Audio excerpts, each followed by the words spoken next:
Unleashed fans, women's lacrosse fans, Americans. Guys, this is the first episode of the year of my weekly YouTube show, On the Fly. It's been a staple now on this channel and on Unleashed for about 9 months. We are going to keep it going throughout this season, through the summer AU, through the next whole year. I am wicked excited to bring you guys interviews, predictions, just talk about the game of women's lacrosse once a week. That's all it is. What's happening? Who are some transfers to watch? What are some big games, which is something we will talk about today. So obviously there is a lot of hype going into this collegiate season. The ACC is arguably the best that it's ever been. You could make that argument. We saw a crazy year last year. We saw the emergence of new stars. We saw obviously Charlotte North up at Boston College. We saw UNC on a dominant run throughout the entire season. We saw Northwestern do their thing, surprise to none. Syracuse make it all the way to the final game. Change head coaches, but who do they bring in? One of the legends of the game, Kayla Trainer. There's a lot going on in women's lacrosse. This is going to be an epic year. So today, for this episode of On the Fly, I am going to bring you 5 matchups in the 2022 collegiate women's lacrosse season that I am most excited to watch. Sorry, my hands are chapped. You're gonna see that. Yes, it is cold in Texas. I'm aware that my hands look a little dry. I understand. It might be concerning to those at home, but I promise you I am taking care of it. After I film this video, I'm gonna head to Target, pick up some lotion. So let's get into it. This is in no particular order. These are just games that I'm excited to watch. It's 5 games all over the calendar, all over the conferences that I'm just excited to watch personally. There's no order. I'm not ranking them, right? The first game that I have my eyes on, February 12th, Newton, Massachusetts, Boston College debut, right? I mean, that's a game in itself that you want to watch. How is Boston College going to come back from all this hype that they got last year? They won the national championship. They went on a tour equivalent of a Tom Brady Patriots championship tour around the city of Boston for the past 9 months. But what makes it even better of a game is who are they playing? I haven't even mentioned yet. Northwestern. Northwestern, if you remember, lost in the national semifinals last year. Northwestern is a phenomenal program. They're a dynasty. They are not a team that has to rebuild. They're a team that reloads. Kelly Amante-Hiller, she recruits well. They have a certain way that they carry themselves. It means something to be a Wildcat. I think even with Izzy Skane, who unfortunately suffered an injury, even with an injury like that to obviously their best player, one of the best players in the country, I still think that Northwestern's going to be hungry. But I think on the other side, BC is going to be very difficult to compete with this year, let's be honest. I do think that the ACC is actually more of a level playing field than people think. Hot take. I don't know if BC is just going to run away with it. I love BC, right? I'm on the hype train, obviously. I don't know if it's going to be as much of a, like, they are just the automatic winner. I think they're going to see a lot of tests. There's a lot of good teams in collegiate women's lacrosse. We know this. I think Northwestern will be the first one of those tests for Boston College, and I'm excited to see it. The day before, actually, the 11th, if you guys are into travel, if you live up in that area, you could actually catch 2 games in one weekend that are phenomenal games, and here is what the games are. Obviously, I talked about on the 12th, we got BC Northwestern. That's going to be a great game, but the day before, at the Carrier Dome, in a little known lacrosse town called Syracuse, New York. Who do we have? We have Syracuse playing who? Stanford. Stanford University. You guessed it. Pac-12. It's not a secret. Stanford hasn't been as on top of their game as they were when, like, I was a freshman at USC, sophomore at USC. They've dropped off a little bit, but if you watch the game closely and you follow the game and you follow recruiting classes and things of that nature, what Coach Danielle Spencer has been able to do at Stanford in the recruiting game in these past couple of years is similar to what Lindsay Monday was able to do at USC 10 years ago and up to the present day. Is sell girls on the dream. Look, you're gonna come out to California, you're gonna get a top 25 education in the world, you're gonna be playing in January and February in 80-degree weather while your teammates from high school back home are gonna be playing in snow in practices. You're gonna be getting world-class training at world-class facilities, like I mentioned, the education, the city of San Francisco, Palo Alto area, the Bay Area, a lot of job connections, also a great city, very fun city to be in.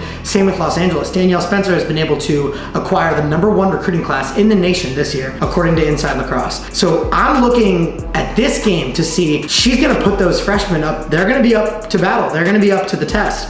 Those freshmen at Stanford, and I'm excited to see it. I'm excited to see a bunch of freshmen at Stanford, many of them from the East Coast. They're gonna come east, they're gonna play their first game at Syracuse. Syracuse is gonna be loaded this year. I get excited thinking about Syracuse women's lacrosse this year. Look at the coaches. Who are the coaches? 2 of the greats, 2 legends. You have Kayla Trainer and Kenzie Kent, friends of the program, friends of Unleashed. I love that Syracuse isn't running from the battles early in the season. I love it. I think Kayla knows what she's doing. She's putting her team up against one of the best young, hungry teams from the West Coast.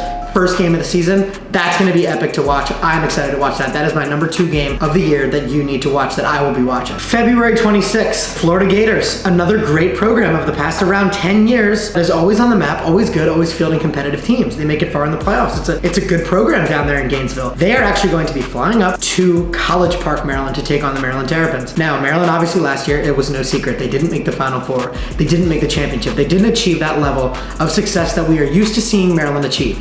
So this is a bounce back year. A lot of seniors returning. They were a young team last year. I think they'll mature as they get older, and I think this is going to be an exciting year to watch Maryland lacrosse. That being said, Florida is not in that situation. Florida was very good last year, right? Florida's a good program, just as Maryland is. I'm excited to watch these two teams clash. It's always a battle when they take each other on. And I think it's a good game for women's lacrosse. I'm excited to watch it. Maryland is just a storied program. Florida's like a new kid on the block past, 20 years of being a... Sorry guys, my camera actually almost just dropped there. That was a very scary moment. But yeah, Maryland, Florida, game number 3. I'm excited to watch it. We got a lot of action in February, right? I mean, come on. This is the stuff I get excited about. Women's lacrosse is back. Game 4. Give me Boston College, UNC. God, is that going to be a matchup? I mean, look, UNC last year, they were undefeated the whole year. They were America's team. I wore Carolina blue every single time I left my house. We all remember that, right? I mean, we were all outside for that. BC took America by storm in the playoffs, right? They just absolutely plowed their way to the championship, leaving UNC in their path. Final 4 game, they beat UNC. They make it to the championship. They play Syracuse. They win. BC, national champions, duck boat tour, TD Garden, you know, the whole deal. But I think UNC, there was a moment there. They had an older team. They had a very mature team. And I think one of the things that Jenny Levy was able to take advantage of a year ago, right, was the transfer portal during the COVID year, when everybody got their COVID year. I think she did it again, you know, Jenny Levy. She's gonna recruit well. She's gonna open the door to transfer as well. That's one of the things UNC does. I commented this on an Unleashed post recently, which if you don't follow us, you should by now on Instagram at UnleashedWLax. I commented, UNC doesn't have to rebuild, they reload, right? I said a similar thing about Northwestern. That's a general trend, but UNC, it's every single year. You lose Katie Woodruff on defense. You lose Kayla Wood. You lose Katie Hogue. You're thinking, oh gosh, you know, they're gonna have to rebuild. No. What does Jenny Levy do? She has Taylor Marino still in goal. She brings in Olivia Dirks as a transfer from Penn State, and she brings in Andy Aldafe as a transfer from Notre Dame. 2 phenomenal players, top 50 players in the country, arguably top 30. This is subjective, and I'm no analyst, but those are 2 great players, right? And that's what Jenny Levy did. She was like, we're not rebuilding, we're not taking a step back at all. We're actually just gonna push right through forward. Those 2 teams, BC and UNC, don't play in that semifinals rematch until actually March 19th. So they get actually a decent amount of games under their belt. They each have like 5 to 10 games under their belt by that point. So I think that's exciting. I think you're gonna see somewhat of the best versions of these 2 teams in that game, right? You're not gonna get anybody catching anybody off guard. They both will be well scouted. They both will have played a half of their games of the season. And I'm just excited to watch them go at it again. I think there's not necessarily bad blood, but there's definitely people on both sides remember what happened last year. Let's put it that way. And I think you're gonna get a great lacrosse game, March 19th, Newton, Massachusetts, North Carolina, Boston College. And last, this is a game I'm very, very, very excited about. This is a game that happens, I'm pretty sure every year. I'm not quite sure, don't quote me on that, but I've seen it in the past, I know that. This is a New York State rivalry, right? In the game of women's lacrosse, there's nothing better. Joe Spallina, the coach of Stony Brook University, right? Women's lacrosse, we know this. They're good every year. They have the same, honestly, it's funny, I keep saying this for every team, but they don't really tend to rebuild, at least in the past 10 years, they reload.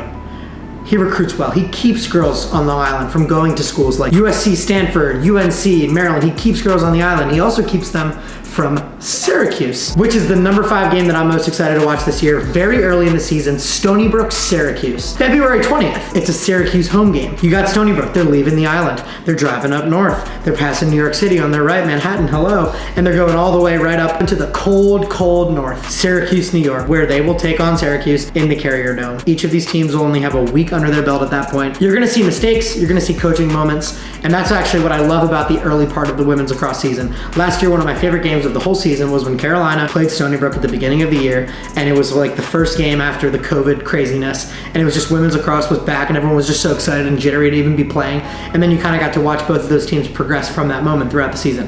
I think you're going to see a similar vibe in this game. Whoever wins, kudos to them. I don't think it'll be the end of the other team's story whatsoever. I think that those are 2 teams you'll probably see in at least the Elite 8, if not the Final 4. Stony Brook, Syracuse, women's lacrosse battle, February 20th, Carrier Dome, Syracuse, New York. Also, you know what's interesting about that? Little family ties. Joe Spallina, he's got 3 sons going to Syracuse. He's familiar with the area. He's familiar with the program. And I don't know. I just like these vibes. That's just gonna be some good freaking women's lacrosse. And that's all we can ask for here, ladies and gentlemen. That is 5 games that I, Katie DeFeo, am most excited to watch this spring. Make sure you subscribe. Hit that button down below. Subscribe to Unleashed. I'm going to be coming to you once a week, bringing you analysis, interviews, scores, updates in the women's lacrosse world, news, whatever it is. Guys, I'm so excited to be on this journey with you throughout another year of women's lacrosse, and I will see you next week. Peace.